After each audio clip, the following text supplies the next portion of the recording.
ഒരു ചോദ്യം ചോദിക്കട്ടെ, നിങ്ങളുടെ കഴിവാണോ അതോ നിങ്ങളുടെ സ്വഭാവമാണോ ജീവിതത്തിൽ കൂടുതൽ വിജയം നേടിത്തരുന്നത്? സ്വഭാവമാണ്. കാരണം ലോകം പ്രവർത്തിക്കുന്നത് കൊടുക്കൽ വാങ്ങൽ എന്ന നിയമത്തിലാണ്. നിങ്ങൾ മറ്റുള്ളവർക്ക് എന്ത് നൽകുന്നുവോ അത് തന്നെ നിങ്ങൾക്ക് തിരിച്ചു കിട്ടും.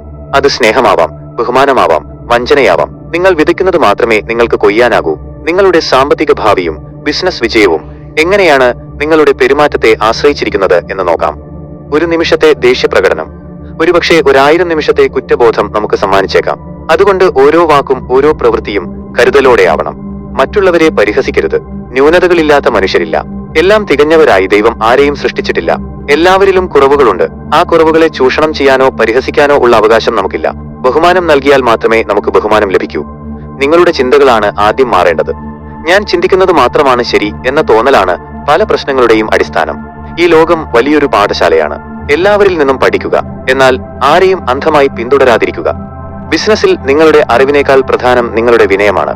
അഹങ്കാരം എത്ര കുറയുന്നോ നിങ്ങളുടെ ബിസിനസ് അത്രയും വർദ്ധിക്കും. റിച്ച് ഡാഡ് പുവർ ഡാഡ് എന്ന പുസ്തകം പഠിപ്പിക്കുന്ന ഒരു വലിയ സത്യമുണ്ട്. ഞാൻ അഹങ്കാരിയായിരുന്ന സമയത്തൊക്കെ എനിക്ക് പണം നഷ്ടപ്പെട്ടിട്ടുണ്ട്. കാരണം അഹങ്കാരമുള്ളപ്പോൾ എനിക്ക് അറിയാത്ത കാര്യങ്ങൾ പ്രധാനമല്ല എന്ന് ഞാൻ വിശ്വസിക്കും. പലരും അവരുടെ അറിവില്ലായ്മയെ മൂടിവെക്കാനാണ് അഹങ്കാരത്തെ ഒരു മറയായി ഉപയോഗിക്കുന്നത്. ഇനി ധനകാര്യത്തിലേക്ക് വരാം. ദി സൈക്കോളജി ഓഫ് മണി എന്ന പുസ്തകം പറയുന്നത് ശ്രദ്ധിക്കുക. പണം സമ്പാദിക്കണമെങ്കിൽ നിങ്ങളുടെ അഹങ്കാരവും വരുമാനവും തമ്മിലുള്ള അന്തരം നിങ്ങൾ സൂക്ഷിക്കണം. എത്ര തന്നെ വരുമാനമുണ്ടെങ്കിലും ഇന്ന് തന്നെ അത് ചെലവഴിച്ച് ആഹ്ലാദിക്കുവാനുള്ള ത്വര നിയന്ത്രിച്ചില്ലെങ്കിൽ സ്വത്ത് സമ്പാദിക്കുക അസാധ്യമാണ്. നിങ്ങൾ ഏറ്റവും കൂടുതൽ ശ്രദ്ധിക്കേണ്ടത് ഇതാണ്. സമ്പാദ്യം കൂട്ടാനുള്ള ഏറ്റവും മികച്ച വഴി വരുമാനം വർദ്ധിപ്പിക്കലല്ല, നിങ്ങളുടെ വിനയം വർദ്ധിപ്പിക്കലാണ്. സത്യസന്ധതയും വിശ്വസ്തതയും ഓരോരുത്തർക്കും ആവശ്യം വിശ്വസിക്കാൻ പറ്റുന്ന ആളുകളെയാണ്. സത്യസന്ധതയ്ക്ക് പകരം വെക്കാൻ മറ്റൊന്നിനുമാവില്ല. കയ്പാണെങ്കിലും സത്യം മാത്രം പറയുക. സത്യം പറയുന്നതിലൂടെ ഒരു വലിയ ഗുണമുണ്ട്. എല്ലായ്പ്പോഴും സത്യം പറഞ്ഞാൽ നിങ്ങൾക്കൊന്നും ഓർത്തുവെക്കേണ്ടി വരില്ല. നുണകൾക്ക് മാത്രമാണ് ഓർമ്മയും മറയും ആവശ്യമുള്ളത്. വിധിയെ നമുക്ക് മാറ്റാൻ സാധിക്കില്ല, എന്നാൽ സ്വഭാവത്തെ നമുക്ക് മാറ്റാം. ആ മാറ്റം നിങ്ങളുടെ വിധിയെ മാറ്റിമറിക്കും. ബിസിനസ് നല്ല രീതിയിൽ നടക്കുമ്പോൾ എളിമ നിലനിർത്താനും അല്ലാത്തപ്പോൾ ക്ഷമയും അനുകമ്പയും കൈവിടാതെ ഇരിക്കാനും ശ്രദ്ധിക്കുക. യഥാർത്ഥത്തിൽ വിനയം, ദയ എന്നിവയാണ് നിങ്ങൾക്ക് ഏറ്റവും കൂടുതൽ ബഹുമാനം നേടിത്തരുക. ചുരുക്കി പറഞ്ഞാൽ ബിസിനസ് ഒരു കൃത്യമായ ശാസ്ത്രത്തെ അനുസരിക്കുന്നില്ല, അതൊരു നൈപുണ്യമാണ്. അതിൽ നമ്മുടെ പെരുമാറ്റത്തിനാണ് അറിവിനേക്കാൾ പ്രാധാന്യമുള്ളത്. സാമ്പത്തിക കാര്യങ്ങളെക്കുറിച്ച് പഠിച്ചിട്ടില്ലെങ്കിൽ പോലും നല്ല പെരുമാറ്റശീലങ്ങളുള്ള ഒരാൾക്ക് ഉയർന്ന നിലയിലെത്താൻ സാധിക്കും. ഈ വിഷയത്തെക്കുറിച്ച് നിങ്ങളുടെ അഭിപ്രായം എന്താണ്? പെരുമാറ്റമാണോ കഴിവുകളാണോ ഒരു വ്യക്തിയെ വിജയിപ്പിക്കുന്നത്? നിങ്ങൾ അപ്ഡേറ്റ് ആയ വ്യക്തിയാണോ? നിങ്ങൾ ഇപ്പോൾ ഉപയോഗിക്കുന്ന മൊബൈൽ ആപ്ലിക്കേഷനുകൾ എത്ര തവണ അപ്ഡേറ്റ് ആവാറുണ്ട്? നമ്മുടെ ഫോണുകളും കമ്പ്യൂട്ടറുകളും നമ്മെ മികച്ചതാക്കാൻ വേണ്ടി നിരന്തരം പുതിയ പതിപ്പുകളിലേക്ക് മാറിക്കൊണ്ടിരിക്കുന്നു. എന്നാൽ നിങ്ങളുടെ വ്യക്തിത്വം, നിങ്ങളുടെ ജീവിതം എത്രത്തോളം അപ്ഡേറ്റ് ആകുന്നുണ്ട്? ഒന്നോർക്കുക, നിങ്ങളുടെ ഇന്നത്തെ പ്രവൃത്തികളല്ല, ദൈനംദിന ശീലങ്ങളാണ് നിങ്ങളുടെ നാളത്തെ വിജയം നിർണ്ണയിക്കുന്നത്. ഇന്ന് ഒരു വ്യക്തി എന്ന നിലയിൽ നിങ്ങൾ എങ്ങനെയാണ് മെച്ചപ്പെടേണ്ടത് എന്ന് നോക്കാം. വിജയം ഒരു ഒറ്റരാത്രി പ്രതിഭാസമല്ല.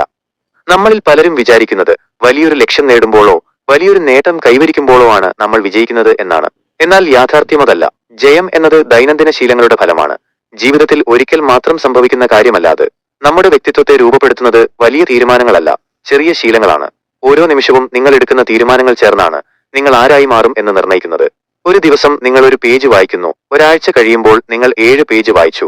ഈ ചെറിയ ശീലമാണ് നിങ്ങളെ ഒരു മികച്ച വായനക്കാരനാക്കി മാറ്റുന്നത്. നേട്ടമല്ല, വ്യക്തിത്വമാണ് പ്രധാനം. ശീലങ്ങൾ മാറ്റാനുള്ള ഏറ്റവും മികച്ച വഴി നിങ്ങൾ എന്ത് നേടാൻ ആഗ്രഹിക്കുന്നു എന്നതിലുപരി നിങ്ങൾ ആരായി മാറാൻ ആഗ്രഹിക്കുന്നു എന്നതിൽ ശ്രദ്ധ കേന്ദ്രീകരിക്കുന്നതാണ്. ഒരു എഴുത്തുകാരനാകാൻ നിങ്ങൾ ആഗ്രഹിക്കുന്നുണ്ടെങ്കിൽ നിങ്ങളുടെ ലക്ഷ്യം ഒരു പുസ്തകം എഴുതി തീർക്കലാവരുത്. നിങ്ങളുടെ ശ്രദ്ധ എഴുത്തുകാരൻ എന്ന വ്യക്തിത്വത്തിലായിരിക്കണം. നിങ്ങളുടെ ഓരോ പ്രവൃത്തിയും നിങ്ങളാകാൻ ആഗ്രഹിക്കുന്ന വ്യക്തിക്ക് ലഭിക്കുന്ന വോട്ടാണ്. ആരോഗ്യവാനായ ഒരാളായി മാറാൻ നിങ്ങൾ ആഗ്രഹിക്കുമ്പോൾ ഒരു പഴം കഴിക്കുന്നത് ആരോഗ്യവാനായ വ്യക്തിക്ക് നിങ്ങൾ നൽകുന്ന ഒരു വോട്ടാണ്. നിങ്ങൾ എടുക്കുന്ന ഓരോ ചെറിയ തീരുമാനവും ആ വ്യക്തിത്വത്തിന് ശക്തി നൽകുന്നു. ഓർക്കുക, നിങ്ങളുടെ തന്നെ മികച്ച പതിപ്പായി മാറാൻ നിങ്ങൾക്ക് നിങ്ങളുടെ വിശ്വാസങ്ങളെ സദാ തിരുത്തി എഴുതേണ്ടി വരും. ഇന്നലെ നിങ്ങൾ വിശ്വസിച്ചിരുന്ന കാര്യങ്ങൾ ചിലപ്പോൾ ഇന്ന് തെറ്റായിരിക്കാം. മാറ്റത്തിന് സന്നദ്ധനാവുക. മാറാൻ തയ്യാറുള്ളവർക്ക് മാത്രമേ നിലനിൽപ്പുള്ളൂ. പണത്തെക്കുറിച്ചുള്ള ക്ലാസിക്കായ the richest man in Babylon എന്ന പുസ്തകം ഒരു സുപ്രധാന പാഠം പഠിപ്പിക്കുന്നു. സദാ മാറ്റത്തിനും മെച്ചപ്പെടലിനും സന്നദ്ധരായിരിക്കുക. മാറ്റമില്ലാത്തവരായി ആരും തുടരരുത്. അല്ലാത്തപക്ഷം അവർ പിന്തള്ളപ്പെട്ടു പോകും. ലോകം മുന്നോട്ട് കുതിക്കുമ്പോൾ നിങ്ങളുടെ അറിവും പെരുമാറ്റവും പഴയ പതിപ്പിൽ തന്നെ തുടർന്നാൽ നിങ്ങൾ സ്വാഭാവികമായും പിന്നോട്ട് പോകും. അതുകൊണ്ടാണ് നിങ്ങൾ സദാ അപ്ഡേറ്റ് ആകണം എന്ന് പറയുന്നത്. ആ പുസ്തകം പറയുന്ന മറ്റൊരു കാര്യമുണ്ട്. പരിഹരിക്കപ്പെടേണ്ട പ്രശ്നങ്ങളുടെ ഒരു ശ്രേണിയായി ജീവിതത്തെ കാണുകയും അവയെ പരിഹരിക്കുകയും ചെയ്യുന്നവനാണ് ഒരു സ്വതന്ത്ര മനുഷ്യൻ. ജീവിതത്തിലെ പ്രശ്നങ്ങളിൽ നിന്നും ഒളിച്ചോടാതെ അവയെ വെല്ലുവിളിയായി കണ്ട് പരിഹരിക്കുന്നവരാണ് യഥാർത്ഥത്തിൽ വിജയിക്കുന്നത്. അതുകൊണ്ട് ഇന്ന് തന്നെ ഒരു തീരുമാനമെടുക്കുക. നിങ്ങൾ ആരായി മാറാനാണ് ആഗ്രഹിക്കുന്നത്? ആ വ്യക്തിത്വത്തിന് വേണ്ടി ഇന്ന് നിങ്ങൾ ചെയ്യുന്ന ഒരു ചെറിയ ശീലം എന്താണ്? ഒരു പഴയ പതിപ്പായി ഒതുങ്ങിപ്പോകാതെ എന്നും മെച്ചപ്പെട്ട ഒരു പുതിയ പതിപ്പായി മാറുക. നിങ്ങൾ ആരായി മാറാനാണ് ആഗ്രഹിക്കുന്നത്? നിങ്ങളുടെ ഏറ്റവും മികച്ച ശീലം എന്താണ്? യഥാർത്ഥത്തിൽ നിങ്ങളുടെ ഏറ്റവും വലിയ എതിരാളി നിങ്ങൾ തന്നെയാണ്. നിങ്ങൾ നിങ്ങളോട് തന്നെയാണ് മത്സരിക്കേണ്ടത്. നമ്മുടെ ഏറ്റവും പ്രയാസമേറിയ ജോലി ഏതാണെന്നറിയാമോ? സ്വയം നിയന്ത്രിക്കുക എന്നതാണ്. എങ്ങനെയാണ് നിങ്ങളുടെ വികാരങ്ങളെ വിജയത്തിനായി ഉപയോഗിക്കേണ്ടത് എന്ന് നോക്കാം. മറ്റുള്ളവരിൽ കുറ്റം കണ്ടെത്തുക എന്നത് എളുപ്പമാണ്. പക്ഷേ സ്വന്തം തെറ്റ് കാണുക വിഷമകരമാണ്. തെറ്റ് അഭിമാനമായി തോന്നുന്ന ഒരു കാലഘട്ടമാണിത്. ഇവിടെയാണ് റിച്ച് ഡാഡ് പുവർ ഡാഡ് എന്ന പുസ്തകത്തിലെ പാഠങ്ങൾ പ്രസക്തമാകുന്നത്. വികാരങ്ങളാണ് നമ്മെ മനുഷ്യരാക്കുന്നത്. നമുക്ക് എപ്പോഴും ഭയം, ആഗ്രഹം തുടങ്ങിയ വികാരങ്ങളുണ്ടാകും. മിക്കവരും ഈ വികാരങ്ങളെ തങ്ങൾക്ക് എതിരായിട്ടാണ് ഉപയോഗിക്കുന്നത്. ഭയം വരുമ്പോൾ പലരും വരുമാനത്തിനും തൊഴിൽ സുരക്ഷയ്ക്കും വേണ്ടി അവർ സ്വന്തം വികാരങ്ങളാൽ നിയന്ത്രിക്കപ്പെടുന്നു. ഇത് കഴുതയ്ക്ക് മുന്നിൽ ക്യാരറ്റ് കാണിച്ച് വണ്ടി വലിപ്പിക്കുന്നതിന് തുല്യമാണ്. നിങ്ങൾ ചെയ്യേണ്ടത് ഇതാണ്: നിങ്ങളുടെ വികാരങ്ങളോട് സത്യസന്ധത പുലർത്തുക. അവയെ നിങ്ങളുടെ നേട്ടത്തിനായി ദീർഘകാലത്തേക്ക് ഉപയോഗിക്കുക, അല്ലാതെ ചിന്തയെ നിയന്ത്രിക്കാൻ അനുവദിക്കരുത്. വികാരങ്ങളോട് പ്രതികരിക്കുന്നവനാകാതെ ഒരു നിരീക്ഷകനാകാൻ പഠിക്കുക. പ്രതികരണം വൈകിപ്പിക്കാനും ചിന്തിക്കാനും ഇത് നിങ്ങളെ സഹായിക്കും. നിങ്ങൾ മാറ്റത്തെ ഭയന്ന് പിന്മാറരുത്. ഒരുപക്ഷെ തുടക്കത്തിൽ എന്തെങ്കിലും നഷ്ടപ്പെട്ടാലും നിങ്ങൾ മാറാൻ തയ്യാറായാൽ അതിലും മികച്ച കാര്യങ്ങൾ നിങ്ങളിലേക്ക് വന്നു ചേരും. മാറ്റം അനിവാര്യമാണ്. നിങ്ങളൊരു ബിസിനസ്സുകാരനാണെങ്കിൽ ഒരു കാര്യം ഉറപ്പാണ്: അഹങ്കാരം എത്ര കുറയുന്നോ ബിസിനസ് അത്രയും വർദ്ധിക്കും. നമ്മുടെ തോന്നലുകളാണ് ആദ്യം മാറേണ്ടത്. ഞാൻ ചിന്തിക്കുന്നത് മാത്രമാണ് ശരി എന്നുള്ള തോന്നൽ ഉപേക്ഷിക്കുക. പകരം സ്വയം എളിമയുള്ളവരായി മാറുക.